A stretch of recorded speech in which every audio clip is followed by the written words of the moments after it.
Hey guys, welcome to another commentary done by Diggity. Bottom left hand corner, we got Tom, once again. Actually, familiar faces, Tom and Neoko. Neoko starting upper left hand corner as the red Protoss. Tom went pretty deep last season of Hasuleauge, starting as the yellow Zerg. Actually, looking at the field, I think Tom is, Rancor is my favorite, very likely. Just out of all these players, Rancor is the guy I'm like, he'll probably take the championship this season. Tom, however, could threaten, I think. And I could see Tom going pretty deep. We'll see. Neoko will also see if there's been improvement in the space of time between the two series. I'm trying to remember how deep Neoko went. Did he get eliminated? I remember him being in last season. I don't remember him, I don't know if he went very deep or not. And since I don't remember, I'm more likely to believe that he exited in early stages, but getting that tournament experience under his belt, helpful. A pylon, a little bit more defensive placement. Actually, this is more placement for gateway. You get that, get the gateway there. I take that back. I take it back. Overlord making its way mid. This is kind of interesting. Tom sending just a very, so rather than going to the natural expansion to the right, he is going just straight cross map with this initial scout. And maybe that is to avoid, maybe catch a probe if it was coming across, wants to see if there's, since he's going for, I'm going to guess a 12 hatch off this, or 11 hatch. Looks like it's going to be an 11 hatch. He wants to see if there was any sort of gateway activity in the center of the map and also avoid getting his overlord spotted. Looks like it's going to be a forge opener for Neoko. And so Neoko is, and actually might even find this overlord mid map. Let's keep an eye here. Oops, wrong one. There we go. Sees the overlord and now actually could probably draw, yeah, recognize, well, okay, hesitated. He was a little bit like, okay, maybe it could have come from bottom right with the timing of that, but he was actually correct with his initial instinct that he could draw that initial probe back because he had the scout. Is he going to stick around for a cannon rush? Looks like not, because he I guess the overlord spotted the probe coming across, and so the drone made its way down just to check what was going on at the hatchery. We do have a spawning pool. No gas. Rapidly, the second probe moving up to play aggressively at the 6 o'clock location, and this probe sticking in base to get some scouting information. So it looks like he wants to try to halt Tom's expansion. He's presuming that Tom is going to expand away from him. There is this 9 o'clock location, which would be a little bit of a closer spawn, and I think it's more typical for Zerg because of this defensible ramp line, particularly when you get into lurker tech. That's a very nice ramp to hold. And so missing an opportunity by not cycling up, I don't know that he would have gotten there in time regardless. I believe that Nexus was ahead of all of this. We do have a cannon and a gateway drop not that far off of cannon. I think you actually almost can sneak, depending on he had the probe in position. Whoops, I don't know why I wanted to click there. He had the probe in position to go ahead and scout Zerglings as they were spawning. And I think he actually probably could have gone gateway before cannon, even if Neoko wanted to play ultra greedy from this position, but going for a little bit more safety. Tom's overlord, at least on the front right now, he's got very little intel. The probe is going to be able to identify the location of the third, the gas, in place in the space of this. Drone starting to saturate. I'm kind of interested to see, so if you guys have been keeping an eye on BSL Pro League, I do believe that Ziki these days, second overlord by the way, making its way towards the front to get, so this one likely going to dive into the main, this one gonna hold to the near side to scout overlords. Sometimes I do feel like when you have two overlords in this position, it's offering a potential double overlord kill based on early stage. You need to go Spire for sure in this sort of situation. I wonder if that actually tips Protoss off, if they see the near side overlord and the other overlord in the close position, if they think, okay, obviously they're going Spire, so let's go ahead and go Mutalisk. Anyway, as a side note, but anyway, at Pro League, Ziki's been, all the Zerg honestly, so Ziki, Eon Zerg, and Crossy have been playing very, very well. DeWalt is currently in the strong top position. Bonneth was knocked out, and I think a lot of that is because Ziki in particular has been playing what I would call the Soma meta these days, which is really meant to put two base Protoss in a particular precarious position. And I have not seen a lot of adjustments. I think DeWalt did some adjustments on it, and I'm wondering how much of that's going to filter to these lower levels of play. It looks like we have 3 hatch Mutalisk here to start. Interesting. See if it's 3-hatch Mutalisk into hatchery for 4th, but I don't see that 4th hatchery. This might just be pure 3-hatch Mutalisk, which is very, very old school. That's like circa 2008. But you can get instant wins off of it. But yeah, Tom not showing any movement towards going for a 4th hatchery despite floating the resources. So it looks like he does want it. Now here's the thing. A lot of Protoss have been getting greedy lately and complacent. He hasn't scouted this. He's got the Zealot nearby to potentially do it. Never mind, there's the 4th hatchery. Dang it! I wanted to see it. I wanted to see him stick with the gas and go for 5 or 6 Mutalisks and go for the dive, but it is going to be still more likely more Muta heavy here in the early stages. Zealot trying to get information, is able to slide along that left-hand side, sees the hatchery. This Zealot knew he was going to die, by the way. He just wanted to get a good look at whether there's a 4th hatchery and a 2nd gas. And that will free up this Corsair to get, yeah, and this is what I was talking about. It's going to free up the Corsair potentially to assault that near side Overlord should it find it, because it's got the scouting information it's looking for. You know when a 2nd extractor is dropping, it's very likely not a lair. Or I should say not a Hydralisk Den. 6-hatch Mutalisk, an evolution chamber dropping in the space of it. Are we going to see an additional Hydralisk Den to... No, just going to be 6-hatch Mutalisk with the evolution chamber underneath. I do like seeing double evolution chamber off of this. There's the Hydralisk Den in the late stage. I'm not sure if I want to call this Soma-esque or not. Mostly, we will see if it ends up being Soma-esque momentarily. If we see a flood of units around what I would call like the around the 7:15 minute mark. In Neoko, okay, maybe this is kind of the counterplay to it. I have seen a lot of protests doing this, rather than going for the large gateway flood around 7:30, opting to go more gateways along this edge. I think actually the play is to recognize whether they're going Mutalisk or not. And part of that is keeping an eye to see whether they're investing in Overlord speed, and also checking an eye on that 2nd gas and trying to keep Zealots active on the front and going a little bit more Corsair heavy. But I'm not sure that 6 hatchery was spotted in the space of this. A 3rd gas, wow. So Tom going to be playing very, very Muta heavy and very, very gas heavy. And right now, Neoko, okay, dropping a few extra gateways in the space of it. So he's going to go up to 4 gate. We'll see if he can get out with 4 gates. I don't know that he's going to be able to get out. I'm expecting Tom to just pump the economy pretty aggressively. He's already got a creep colony, so he's going to play kind of an interesting defensive posture with Zerglings and Mutalisks. So usually you see Hydralisks filled in to defend this, but we're seeing sunken colonies, everything else, 6 hatches out on the field, and Hydralisk upgrades in the midst of this. And with that 3 gas, basically, and the 42 workers, Tom's just going to field it all. Corsairs not escorting the Zealots. And so the Scourge nearby also not in position for Neoko to feel like he's comfortable to make a push. And as a result, some tech getting checked and denied. Scourge making the way up. 1 gets a hit.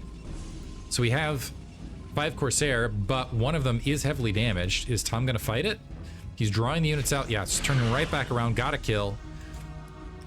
And with 4 Corsair and one of them heavily damaged, Neoko feeling a little bit uncertain as to what he should do. He does have Zealot leg speed, by the way, and +1 weapons to maybe make some motions, but I feel like he's just very late on the uptick here. We've got 8 Mutalisks. We do have +1 weapons and Sidestorm upgrading behind this, but in the meantime, Tom is off to the races. He's closing the supply gap rapidly. Does he have a 2nd evolution chamber? His evolution chamber has been running, as is it looks like he's going to go for Hydralisk upgrades in the space of this. He can honestly run 2 evolution chambers with the amount of gas that he has stocked off to 3. Now the Zealots making the way across. The Corsairs engaging, being chased back. The Scourge can blockade, but the Zealots have managed to find a gap. It looks like they're going to split into 2 groups. 3 Zealots making their way towards the natural expansion. Hydralisks and Zerglings here. And I think Neoko recognizing, drawing back with the Zealots at the 9 o'clock location. He's like, yeah, I'm not going to get anything accomplished there except some dead Zealots. So let's go ahead and pull back. And the Scourge trailing. These 2 Zealots able to run all the way into the main to get the scout, though. And might even get some drones. Yeah, they were just move commanded. And Tom missing it. And so at least 2 drones lose their lives. So a critical scout. A little bit of interaction. Not huge. I don't know that was worth the Zealot lives. Now we're running at a higher gateway. Going up to the 8 gateways and +1 weapons is now finished. But the problem for Tom right this second is his Neoko, or for Neoko I should say, right this second is that Tom has a massive Needlelisk army.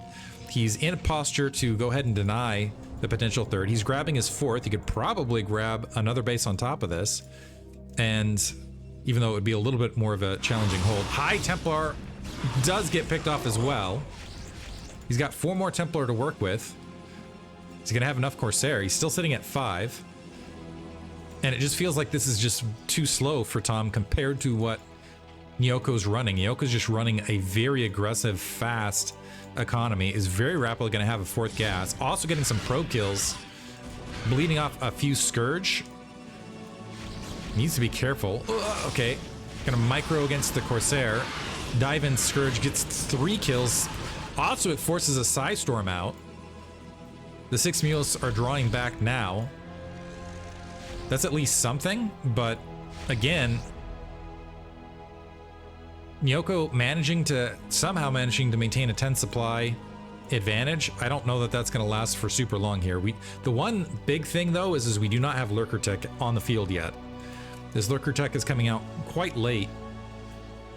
Having Lurkers along this ridgeline is huge. Tom feeling confident enough in his position with the amount of drones he has fielded in the 6 o'clock base, at least established, that he's going to start moving up for a potential soft contain. He is even on upgrades right this second. Scourge also in position, would pick off an Observer. He's going to have to dodge some Psystorms. Picks off the first High Templar, nails the second, and eliminates every single High Templar on the move out. That was perfectly timed and perfectly executed. Neoko completely caught off guard by that. Tom, that's the first Psystorm, and it only gets 2.5 Hydralisks. Another Psystorm manages to get the swarming Hydralisks at this stage. Tom recognizing that Neoko might not have enough to fend this off with the lack of Psystorm, now pressing with the rest of his units. I think he would be better served if he actually just backed off with the rest of this, but continuing to aggress here. Overlord's pressing in as well. He's actually managed to gain the supply lead, doing a pretty good job of concentrating his fire. The Corsairs are gone, and now he's drawing those Hydralisks back. Didn't get the Forge or the Gateway on the front, but still had a lot of wins otherwise. Is starting to, it's a little bit late to mine here at the 6 o'clock. Critically needs to get that gas in place, at which point he can very rapidly make his way to Hive. Does he have +2 yet? Looks like he just queued up +2. +1 armor, as a side note, just queued up from Neoko. So going to be a little bit delayed on the upgrade cycle. Neoko moving out to grab the third in the midst of that. And that's unfortunate because I feel like Tom, if he had just pulled back with the Hydralisks and waited for a bit of a better engagement, he would have been able to deny this third base without much issue whatsoever. But now diving in, cutting the area in between some Lurkers trying to position themselves. High Templar not getting picked off this time. And the Lurker's pretty clumped. However, the Psystorm's not reaching. Now the Psystorm's reaching the Lurker line. But we've got Lurkers cutting off reinforcements, also attacking the area in between. Observer making its way in. We got a lot of Dragoons to help deal with that. And Tom, I don't think he has enough. Although he's diving those Hydralisks in, Tom playing extremely aggressive. Honestly, a little bit overreaching in these engagements. And it looks like that 9 o'clock, we got some photon cannons warping in. I'm looking for, love to see a Zergling swarm, honestly, make its way top left. 6 o'clock base is starting to saturate a little bit. One advantage here for Tom is, whoa, careful. Is he can afford to lose this right this second? He's in a, and he, wow, he's got some map vision, doesn't he? He's got a good amount of workers out. He just needs to make sure he doesn't make the classic mistake of just sitting too long on layer tech once he's got that 4th gas up. That is something that Zerg will oftentimes do that sometimes costs them the game. Not always, but in many instances. But they just sit a little bit too long, particularly after Protoss has managed to get a third. Sit a little bit too long on layer tech, and as a result they're locked into +2 weapons. And never hit Hive and never end up with, in particular, Defilers to soften up Zealots. And don't end up with the higher end upgrades, and oftentimes don't end up pacing as a result. That being said, though, we're still running off a single Forge for Neoko, no second Forge up at as of yet. The main is starting to thin out fairly rapidly. Actually, surprisingly rapidly. This might have been a bit oversaturated at earlier stages. Usually this mines out around the 17-minute mark, and we're hitting about 15 minutes, and this is looking like it's going to mine out already. And maybe, yeah, that might be the case because the mineral field's a little bit more plush. It could be there that just over-farmed workers in anticipation of a third in the midst of this. Single Archon out here. We do have 4 High Templar, I take that back. But it looks like at the moment they only have a Psystorm apiece. Tom has set up a soft defense along the perimeter that is quickly dropping. The Hydra's trying to make their way in. No +2 weapons yet, by the way. And +1 armor has finished, which will help a lot. Neoko testing the boundaries. Doesn't like how large that swarm is and doesn't feel like he wants to expend his Psystorm in this engagement. Additional macro hatch here at the 6 o'clock. Now for Tom, his supply just about even, which usually is a really solid situation. It looks like we are seeing the tech to hive for Tom, so staying on top of it. Still would like to see another evolution chamber, particularly with the amount of gas he's got. These Mutalisks also haven't been very active through the long haul. This a Dark Templar trying to sneak through the lines has gotten caught. At this stage, Neoko needs to start thinking about High Templar drops to stay relevant, because very shortly he's going to be down a lot of bases, and Tom has full map control, could grab additional bases if he wanted to. It is sitting very pretty with Hive Tech not that far from finishing. And they're just spreading out a massive lurker line. Just lurkers galore everywhere, which is a lesser known Bond villain, by the way. A lot of Dragoons to potentially counter this, though. It looks like we do have a shuttle being constructed. Opting for +2 armor rather than +2 weapons off the single forge to try to make the High Templar more defensible. The Mutalisks guarding that hatchery as it's constructing bottom right. And Neoko now starting to wander out. This is a big Protoss ball. Now my question is how the Scourge trying to dive forward to catch the Observers, not able to. My next question is how long is it going to take the High Templar to get the front? Good Psystorm there. Dragoon's taking a lot of damage. Another good Psystorm. And it looks like the defensive line has been broken. Now what Neoko needs to do is quickly push up to the 12 o'clock and establish that territory. And whoa, has he got more Psystorm to work with? Is landing some solid Psystorms and able to drive Tom back. Lost an Observer there. Do we have another? I thought we had another Observer somewhere here, but it looks like either it was pulled off the front or it was picked off. It doesn't matter though, because no lurkers underneath. And this is again where, yeah, that. But okay, Neoko grabbing the 12 o'clock. He needs to get to Reaver Tech fairly rapidly. Otherwise, Tom could run away with this. Hive Tech is finished. He's got 3 evolution chambers sitting down. Mutal cycling around, by the way, to see what they can get accomplished. Single circling picked off. There's the Observer. Yeah, I thought it was out there. Some Scourge patrolling just in case the shuttle is making its way out. Looks like we have the shuttle and Dark Templar top right. It might run headlong into these Mutalisks. Yeah, the Mutalisks spot it. The shuttle's fleeing. I don't know if Tom saw it, though. Dragoon's moving into position to potentially defend it. I think what Tom was more concerned with was another base grab top right. He's happy to say, okay, you're going to expend your main, your natural expansion's gone, you're going to be down to 2 base, and I'm going to be sitting on 5 base. The gas at the main is just about to expire, but that's still 4 gas to work with and a depleted geyser otherwise. Shuttle making its way bottom right. We do have an Overlord and some Hydralisks and Lurkers. It looks like Neoko is pressing to the top right. The Mutalisks, you had one job here, Mutalisks. And being distracted by a Zealot, a Shuttle, and a Dark Templar. One dies inside the shuttle, by the way. It looks like it's going to cleared up. The Mutalisks not doing their job and clearing out the upper right. Death Ball's here.